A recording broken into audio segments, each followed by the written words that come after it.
people were fleeing Gaza and they needed a place to stay when they got out of the hospital. Yeah.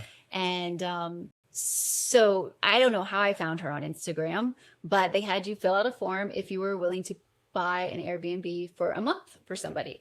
And so I filled it out and I was like, oh, I can finally do something. Because you're just watching, people dying and children and people losing all these family members feeling helpless. And I was like, okay, I can do something. So I guess I was the first person to fill out this form, as she told me later on. And no, not the first person to fill out the form, but the first person to say yes. And so she called and she's like, hi, it's Cece, you filled out this form. And she's like, I'm like, okay, where do I send the money? What do I do?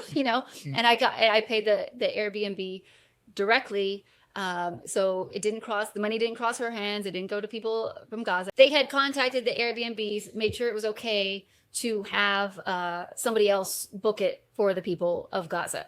And so I said, okay. And she's like, really? I said, yes. I filled out the form. She was like, wonderful. So I did it. And then before you know it, I was getting other people to do it. And the people that couldn't afford a whole entire Airbnb, because they were, anywhere from $600 to $1,000, I got people to pitch in for it. I was very lucky. And I think, on my Airbnb app, it says that I stayed in Egypt like 13 different places. So, and then I just kept I put a lot of my own money. And every time she was like, you're so good at this. Do you want to volunteer? So I was like, sure. So I was trying to find donors. And when I couldn't find a donor, I just paid for it myself, honestly.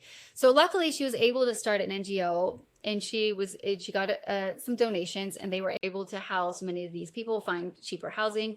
My first family that I started with, I actually kept in contact. We FaceTime, our kids FaceTime. It was amazing to actually speak to somebody from Gaza, and it wasn't just somebody on Instagram anymore. And she's now my friend. Her name is Ilham, and she hurt her knee when her house exploded.